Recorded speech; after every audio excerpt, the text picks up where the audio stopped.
A paz do Senhor, meus amados irmãos, mais uma vez, vamos meditar um pouco na palavra de Deus. Eu tenho uma palavra bastante interessante nessa noite. Noite que eu digo, né, queridos, que já são mais de 18 horas aqui. E a palavra que eu vos trago se encontra no livro de Mateus, capítulo 15, onde tem como epígrafe o texto A Mulher Cananeia. Vamos meditar só no versículo 1, no verso 21, onde diz dessa maneira: E partindo Jesus dali, foi para as partes de Tiro e de Sidom. Só até aí, queridos, queria falar um pouco sobre essa história da mulher cananeia. A Bíblia vai dizer que Jesus saiu de uma localidade, né? Se você observar na palavra lida, vai dizer: e partindo Jesus dali, foi para a parte de Tiro e de Sidom. Ou seja, Jesus estava em terra estranha, estava como estrangeiro. E essa história é muito edificante, irmãos, a história dessa mulher cananeia. Esta é uma narração que conta como uma simples mãe, obstinada a conseguir, através da humildade, do quebrantamento, o seu milagre, ela consegue vencer a Deus. E eu não vou falar sobre a história dela aqui, mas me chamou a atenção quando eu li essa mensagem em relação ao porquê Jesus não quis atender aquela mulher de imediato. Sabemos que Jesus, a Bíblia diz que ele está prontamente, né, com as mãos estendidas para agir. Em várias passagens bíblicas em que Jesus está disposto. Você vê, quando o Jairo chega: Senhor, você pode ir até minha casa, minha filha está moribunda, e ele diz: vamos lá agora, né? E teve aquela intervenção acerca da mulher do fluxo de sangue, em que deu tempo para a filha dele, né, morrer. Agora, o que me chama a atenção é que no livro de Marcos, no capítulo 7, começa explicando que por causa daquela perseguição, uma perseguição ou um embate ferrenho com os fariseus e Jesus. E Jesus tinha exatamente, irmãos, estava na Judéia. E por causa do embate ferrenho, Jesus ele sai da Judéia e já se encontrava na Galileia. Agora observe que Jesus estava ali naquela localidade, na Galileia, com liberdade para pregar, para dar continuidade ao seu ministério, para fazer a vontade de Deus, ensinando acerca do reino de Deus. Mas eu acredito que os fariseus da época que estavam perseguindo Jesus não ficaram satisfeitos. E o que eles fizeram? Eles enviaram de Jerusalém uma comitivazinha só para interrogar Jesus lá na Galileia. E aí a gente entra naquela passagem da tradição, né, dos anciãos, né? E vem aquele questionamento. E o questionamento era o seguinte, né? Eles estavam discutindo em vários termos e respondendo Jesus todas as questões dele, nada do que acusá-lo. Os fariseus passaram agora a acusar os seus discípulos, ou os discípulos de Jesus. E a questão é dizendo que eles não seguiam a tradição dos anciões. Por quê? Qual era a tradição? Comer. Para comer tinha que antes lavar as mãos. E ele dizia: não seguem as tradições dos anciões, e comiam sem lavar as mãos. E Jesus também tinha a resposta para ele, como teve a resposta de Jesus, que está lá em Marcos 7,15, vai dizer: e afirmando que a lei de Moisés nada dizia contra aquele fato, e que a contaminação espiritual parte do coração humano, nada há fora do homem que entrando nele o possa contaminar, mas o que sai dele, diz Isso é o que contamina o homem. E aí, logicamente, com essa questão, Jesus sai, e agora ele está onde? Ele da Judéia foi para a Galileia, e da Galileia foi para as partes de Tiro e Sidom. E aí onde vem a história da Cirofenícia. A palavra vai dizer, irmãos, que Tiro e Sidom estava localizado mais ou menos na Fenícia, atualmente o Líbano, né? Ao norte da Galileia. E desde o dia de Pompeu, 64 a.C., a Fenícia estava anexada à Síria. Sidom estava aproximadamente 32 quilômetros, aproximadamente isso, 32 quilômetros de Beirute, que era a capital do Líbano. E Tiro, irmãos, a cidade de Tiro era muito famosa na antiguidade, pois os fenícios dominavam o mundo da navegação na época. E os reis de Tiro, no passado, havia feito uma aliança com Davi e Salomão. Que aliança era essa? Observe.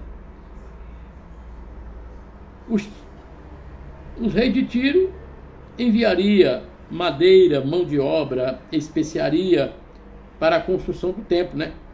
E em contrapartida, Salomão enviaria para o rei da época, chamado Irão, exatamente o que eles necessitavam. Eram os seus e seus sucessores mantimentos e cereais que a população de Tiro precisava. Essa foi a aliança, né? Mão de obra, matéria-prima para a construção do templo.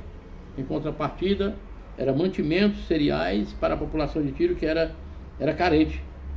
Só que as consequências dessa aliança foram bastante catastróficas. Foi algo lamentável para o povo de Israel, para o povo de Deus. E o mais interessante, irmãos, é que quando Etibaal, né, ele é sucessor de Irão, o rei de Tiro, fez essa aliança com Israel. Que aliança? Uma nova aliança. Qual foi a aliança que ele fez? Foi através de um casamento. E agora, nós observamos que Etibaal tinha uma filha chamada Jezabel. E Jezabel casa com o rei Acabe. E naquela época, irmãos, foi onde foi, eu posso falar, a desgraça, né? Porque Jezabel, ela começa a introduzir o culto a Baal. Olha só. E Jezabel introduzindo o culto a Baal no meio ou entre os israelitas, a palavra naquela época foi onde levantou, né? Ou que levou a ira de Deus naquela época, ou na ira divina, que desembocou o quê? A causa desse casamento desembocou, irmãos, os cativeiros assírios e os cativeiros babilônicos. Agora, onde eu quero chegar? O que eu quero falar para você é que exatamente, irmãos, que aquela mulher cananeia, ela vinha da descendência histórica daqueles povos que trouxeram, logicamente, tanto sofrimento ao povo de Israel, ao povo de Deus. Então eu acredito que era por isso que Jesus não queria atender aquela mulher. Se observe na palavra de Deus, lá na frente, que essa mulher, ela vinha gritando, né? Ela estava a uma certa distância de Jesus. E o que acontece? Os seus discípulos chegaram para Jesus e rogaram, dizendo: despede, que ela vem gritando atrás de nós. Observe a resposta de Jesus. E ele respondeu e disse: eu não fui enviado senão as ovelhas perdidas da casa de Israel. Aonde nós observamos, irmãos, que Jesus, ele socorria em todo instante aquele que clamava e suplicava. Mas nessa ocasião, Jesus não queria socorrer essa mulher e ainda a desprezou, dizendo: eu não fui enviado senão as ovelhas perdidas da casa de Israel. Duas coisas tem nessa passagem. A primeira é que Jesus estava em terra de gentios, estrangeiros. Ele não ia operar o primeiro milagre ali? Jesus estava no meio de um povo gentil e não era a época não era o tempo de exercer o milagre. Aí é onde eu digo que essa mulher vence Deus. E se nós observarmos, essa mulher ela dá 7 passos para alcançar o milagre. E ela alcançou. E os 7 passos que eu extraí na leitura dessa mensagem é algo interessante. Primeiro, ela vai de encontro ao Senhor. Esse foi um dos 7 passos, né? Primeiro passo, o encontro ao Senhor. Quando ela se aproxima de Jesus, ela passa a clamar. Então, o segundo passo, ela clamou. E o terceiro, ela persevera. Ela chega agora adorando. Ela se humilha. Ela mostra ou demonstra para Deus fé. E o 7º passo, ela determinou, ela desejou. Desejou. E a Bíblia diz: ó mulher, grande é a tua fé, seja feito conforme tu desejas. Sabe, isso é interessante. Às vezes a gente quer um milagre e a gente não quer passar por nenhum processo. Observe o que essa mulher passou. Ela foi humilhada. Jesus disse: não é bom deitar o pão aos filhos dos cachorros. Aí a mulher se humilha dizendo: Senhor, mas até as migalhas caem da mesa dos donos, os cachorros comem. Ela se coloca na condição e na posição de cachorrinho.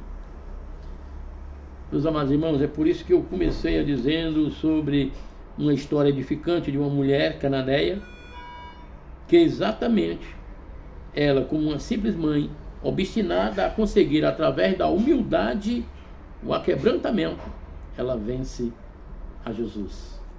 Amém, meu querido? Então essa é uma pequena reflexão que você possa meditar mais e mais ainda, em nome de Jesus, e tome posse da sua bênção, da sua vitória. Todavia, quando você for ler a passagem da mulher cananeia, Mateus 15, versos que eu falei aqui, né? Logicamente que você vai observar algo interessante, né? Mateus 15, 21, vai observar os 7 passos. Então se coloque no lugar da mulher cananeia para receber também o seu milagre. Amém? Que Deus abençoe a todos. A paz do Senhor Jesus. Tome posse da bênção da vitória. Estamos unidos na mesma fé, um só propósito, um só pensamento e um só coração. Que Deus abençoe a todos. Em nome de Jesus.